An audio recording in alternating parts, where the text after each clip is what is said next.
Sa universe ng mga demonyo ay may napakasamang nangyayari. At ito ay ang isang malaking bahagi ng Supreme Demons ay kinasusuklaman ang isang bagay at ito ay ang Saiyan na si Goku. Ang kapanganakan ng anak ni Goku at Nin ay nagpagalit sa kanila, kinasusuklaman nila sila dahil hindi sila mga demonyo bagamat nagawa na ni Goku ang ritual na maging isa sa kanila nang pakasalan niya ang demonyong si Nin. Napagtanto nila na si Aaron ay isang malaking panganib sa lahat. At nagpasya silang kausapin ang Demon King tungkol sa sitwasyon. Kaya lahat ng Supreme Demons ay nagtipon sa kaharian ng Demon King at tinanong niya sila kung ano ang kanilang ginagawa sa lugar na iyon. At sinabi sa kanya ng isa sa mga demonyo, "Kamahalan, paanong pinayagan mo ang Saiyan na iyon na magkaroon ng anak sa makapangyarihang si Nin?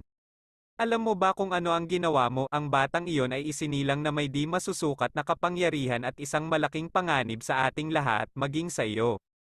Ginagalit mo ba ako? Ano ang sinabi ko sa iyo noon na itong Saiyan ay bahagi natin?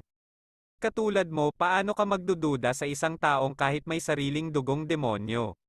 Hindi ko na uulitin, kung sino man ang magsabi o gumawa ng laban sa kanila, hindi ako magdadalawang isip na patayin siya, naiintindihan niyo ba yon? Kamahalan, pero yun ay. Ang sabi ko, naiintindihan ba yon? Paumanhin, naiintindihan namin. Sa oras na iyon ay naunawaan at tinanggap ng ilan ang sinabi ng hari, ngunit gayunpaman may mga iba na hindi. At ang mga hindi nagplanong sumunod sa hari, ginawa nilang makita niya na gagawin nila. Lumipas ang ilang araw pagkatapos noon.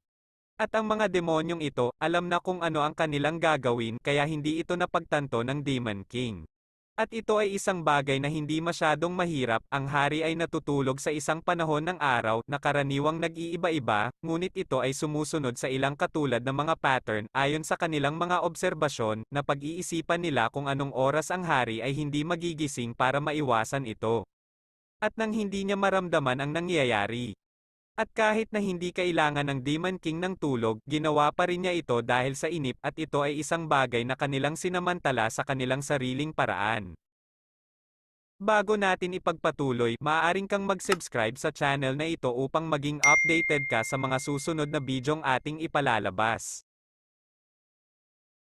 Kaya dumating ang araw at pumunta sila ng walang babala kung nasaan si Goku. Natutulog din siya ng mga sandaling iyon. At ang isa sa mga demonyo ay darating sa lugar na iyon at makikita ito at sa sandaling iyon ay naisip niya. Hindi ako makapaniwala, nagpapahinga ang hangal na ito. Nakakatuwa na tama ang mga sandaling ito pero ngayong wala na siyang magawa sa harapan ko, hindi ako magdadalawang isip na patayin siya. Hindi ko akalain na ganun lang kadali ang pagpatay sa kanya, nagagalit pa nga ako na bakit ganito, ngunit hindi ko palalampasin ang magandang pagkakataong ito. Sa sandaling iyon, gagawa siya ng isang nakamamatay na pag-atake sa Saiyan pero bago pa man siya mahawakan. Ang Saiyan ay mabilis na umiwas at kinuha ang kanyang braso bilang isang pagkilos ng reflex. Anong ginagawa mo dito, demonyo? Sabihin mo sa akin, ano ang balak mong gawin? Hindi ka panipaniwala, ang totoo ay hindi ako nagulat na maiwasan mo ang aking pag-atake. Kahit na nasa isang estado ng kahinaan. Hindi yun ang mahalaga sa akin ngayon, tinatanong kita, anong ginagawa mo dito, ikaw at ng iba pa? Saiyan, hindi ba halata, dapat alam mo na sa ngayon hindi pa kami sumang-ayon sa iyo, hindi namin ginustong nandito ka. Palagi ka naming kinasusuklaman at malinaw na kailangan mong mapagtanto, ang pagkamuhi na ito mula sa amin ay lalong nadagdagan, nang ipinanganak ang iyong hangal na anak. Na ngayon ay nagdudulot ng isang malaking panganib sa aming lahat, kami ay nagkaroon ng sapat at kami ay dumating upang wakasan ang iyong buhay at ang iyong anak. Sa sandaling iyon, darating si Aaron, ang anak ni Goku at tatanungin niya ang kanyang ama kung ano ang nangyayari. Ngunit ang mga demonyo ang baalang magsabi sa kanya ng lahat. Nagulat si Goku nang marinig ang lahat ng ito dahil hindi talaga siya naniniwala na susuwayin nila ang hari. Ama, gusto nilang lumaban, di ba? Saiyan, wala ka nang magagawa, ito na ang iyong katapusan, at bagaman hindi ako patatawarin ng hari, alam kong ginawa ko ito para sa isang magandang dahilan. Ang hari ay ganap na baliw upang magtiwala sa iyo, Saiyan. Tama na yan, ngayon ay gumawa tayo ng kasunduan, gawin natin ito sa ganitong paraan, kung matatalo ng isa sa inyo ang anak kong si Aaron, mangangako ako sa inyo. Kung manalo ka, ipinapangako ko na hahayaan kitang patayin ako at hindi ako tututol, hindi ako lalaban. Ang anak ko naman kung sakaling manalo siya sa laban, siya at ako ay mananatili at hindi nyo na kami guguluhin. Ito ay tila isang magandang pakikitungo sa mga demonyong ito na hindi gaanong nag-aalala. At tila ito sa kanila ay napakadaling gawin. Kaya ganito ang mangyayari. Anak kong mahirap ang mga bagay, huwag kang magpigil tulad ng alam kong ginagawa mo kapag nagsasanay tayo, ito ay laban hanggang kamatayan. At hindi lang basta laban na tulad mo at ako, oras na para ipakita mo ang kapangyarihan mo at kung ano ang kaya mo. Naiintindihan ko ama kung gayon gagawin ko. Ang tatlong demonyo ay gustong makipaglaban sa bata, ngunit ito ay maaaring isa lamang dahil sila ay uhaw sa dugo. At gustong patayin ang kanilang mga biktima at kung gagawin nila itong tatlo ng magkasama, hindi ito magiging napakasaya. Kaya pagkaraan ng ilang sandali, napagdesisyonan kung sino ang lalaban at sasabihin niya kay Aaron. Ngayon ang iyong katapusan bata. Ang demonyo ay magsisimulang tumawa, iniisip kung paano niya pahihirapan ang batang ito. At sasabihin niya, hindi na ako makapaghintay, ito ay magiging napakasaya. Si Aaron, tinignan lang siya sa mata at hindi umimik.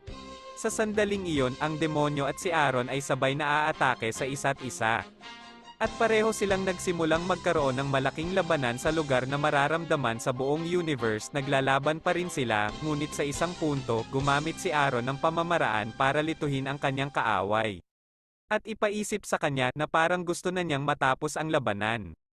Sa sandaling ito ay sinamantala ni Aaron ang isang simpleng panlilinlang at ilusyon.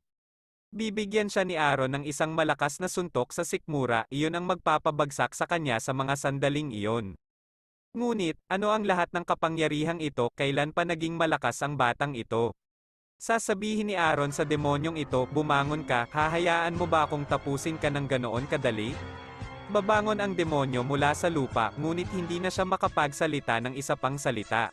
Dahil sa mga sandaling iyon, bibigyan niya ito ng isang malakas na suntok sa tiyan, na magpapabagsak sa kanya sa lupa sa pangalawang pagkakataon. Ang mga demonyong nanonood dito, hindi nakaimik dahil dito. Ang demonyo ay hindi makabangon mula sa lupa kahit na gusto niya. Sa bawat atake na natatanggap niya mula kay Aaron, para bang pinupunit ang isang parte ng katawan niya, ganyan ang paglalarawan nitong demonyo sa loob niya. Papatayin na sana siya ni Aaron, ngunit isa sa mga demonyo ang sumigaw at sinabing, "Tumigil ka, huwag mong patayin ang walang kwentang lalaking iyan, akala namin sapat na siya pero nakikita kong isa siyang hamak. Sa totoo lang, dapat hinayaan kitang patayin siya kung ano ang nangyayari ngayon ay ako na ang susunod at hindi magiging madali ang mga bagay-bagay bata." Samantala, sa kabilang panig, isang kaaway ni Goku ang nakapasok sa universe ng demonyo. Katatapos lang ni Aaron sa pakikipaglaban sa isa sa mga demonyo na tiyak na pinahiya ng batang ito. Sa parehong dahilan, sinabi ng isa sa mga demonyo na siya ang susunod, ngunit ang isang ito ay hindi magiging kasing hina ng isa.